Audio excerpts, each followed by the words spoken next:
அன்பார்ந்த பெரியோர்களே, தாய்மார்களே, ஒரு சரித்திர சாட்சியாக நம்முடைய கோயம்புத்தூர்ல ஒரு அற்புதமான பொதுக்கூட்டத்தில் நாம் எல்லோரும் கூட பங்கேற்றுக் கொண்டிருக்கின்றோம். 5 ஆண்டு காலமாக தமிழகத்தில் நடந்து கொண்டிருக்கக்கூடிய ஒரு காட்டாட்சியை முடிவுக்கு கொண்டு வந்து கொண்டிருக்கின்றோம். 5 ஆண்டு காலமாக தமிழகத்தினுடைய தேர்தல் நாள் எப்பொழுது வரும் என்று காத்திருந்தோம்.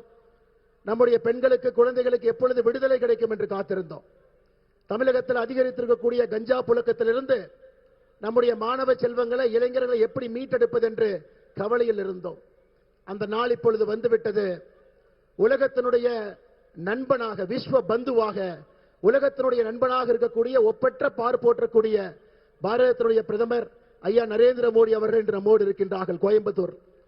இன்று நமக்கு ஒரு உற்சாகம் கொடுத்து, உத்வேகத்தை கொடுத்து, அடுத்த 3 நாட்களும் கூட கண் துஞ்சாமல் பணி செய்து தமிழகத்தில் திராவிட முன்னேற்ற கழகத்தினுடைய ஆட்சியை வேரோடு மண்ணோடு பிடுங்கி எறிந்து மே 4க்கு பிறகு இன்று நம்முடைய எதிர்க்கட்சி தலைவராக இருக்கக்கூடிய அருமையண்ணன் எடப்பாடி பழனிசாமி அவர்கள் மே 4க்கு பிறகு தமிழகத்தினுடைய முதலமைச்சராக அந்த நாற்காலில் வந்து அமர்ந்து நாம் எதிர்பார்க்கக்கூடிய ஒரு நல்லாட்சியை தமிழக மக்களுக்கு அளித்து அடுத்த 5 ஆண்டு காலம் மக்களுடைய நலமும் வளமும் பெருகட்டும் என்று எல்லோரும் அந்த நாளுக்காக காத்துக் கொண்டிருக்கின்றோம். அருமை சொந்தங்களே, மேடையில் நம்மோடு மத்திய இணையமைச்சர், அவிநாசி தொகுதியினுடைய சட்டமன்றத்தினுடைய வெற்றி வேட்பாளராக இருக்கக்கூடிய அருமை ஐயா டாக்டர் எல் முருகன் அவர்கள் இருக்கின்றார். நம்மை எல்லாம் வழிநடத்தி கொண்டிருக்கக்கூடிய பாரதிய ஜனதா கட்சியினுடைய மாநில தலைவராக சாத்தூர் சட்டமன்ற தொகுதியினுடைய வெற்றி வேட்பாளர் அருமை என்ன நயினார் நாகேந்திரன் அவர்கள் நம்மோடு இருக்கின்றார். இந்த கொங்கு பகுதியில் 23 தொகுதிகளுக்கும் கூட ஒரு தளபதியாக, கொங்குல எப்பொழுதும் கூட திராவிட முன்னேற்ற கழகத்துக்கு வேலை இல்லை என்று பறைசாற்றிக் கொண்டிருக்கக்கூடிய தொண்டாமுத்தூர் தொகுதியினுடைய வெற்றி வேட்பாளர் அருமை அண்ணன் SP வேலுமணி அவர்கள் நம்மோடு இருக்கின்றார்.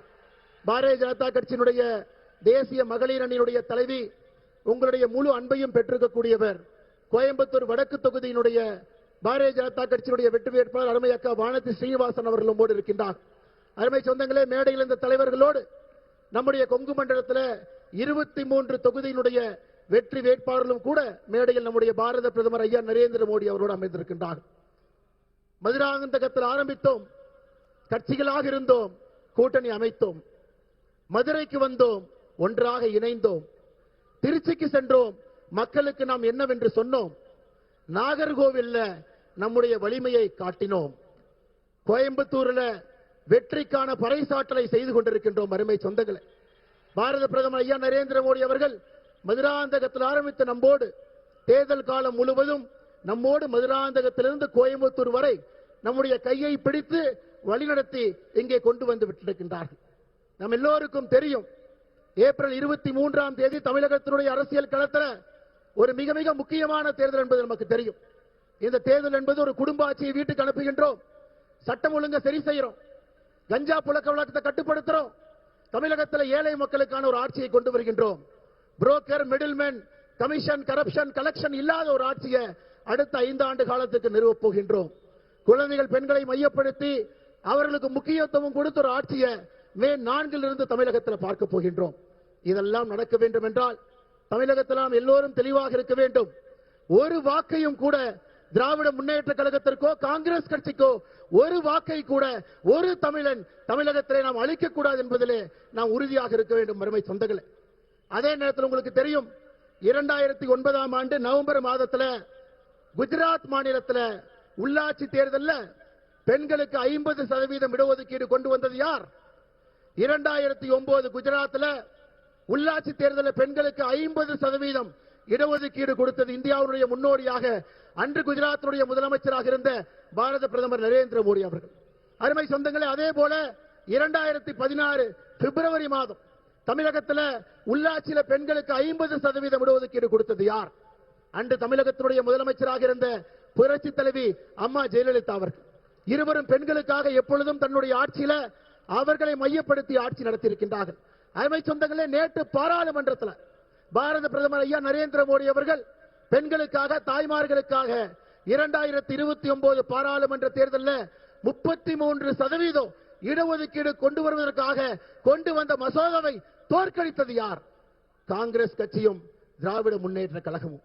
அருமை சொந்தங்களே, தமிழன விரோதிகள் மட்டுமல்ல, இந்தியாவில் இருக்கக்கூடிய ஒரு பெண்களுக்கும் விரோதியாக ஒரு கட்சி இருக்குன்னா அது திராவிட முன்னேற்ற கழகம் காங்கிரஸ் கட்சியும்.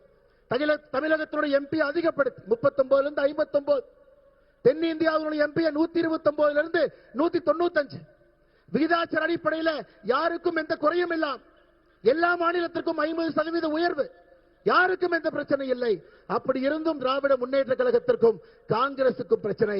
இந்த சரித்திர மசோதாவை தோற்கடித்திருக்கின்றார்கள். அருமை சொந்தங்களே, நான் உங்களிடம் வைக்கக்கூடிய வேண்டுகோள், மேலே இருக்கக்கூடிய தலைவர்கள் சார்பாக பெண்களுடைய குரல் பாராளுமன்றத்திலே ஒலிக்கக்கூடாது, சட்டமன்றத்திலே ஒலிக்கக்கூடாது என்று அந்த மசோதாவை தோற்கடித்த காங்கிரஸ் கட்சிக்கும் திராவிட முன்னேற்ற கழகத்துக்கும் தமிழகத்தில் ஒரு சகோதரி தாய்மார் உங்க வாக்கை நீங்கள் கொடுக்க கூடாது என்று உங்களுடைய பாதத்தை தொட்டு நான் அன்போடு கேட்டுக்கொள்கின்றேன்.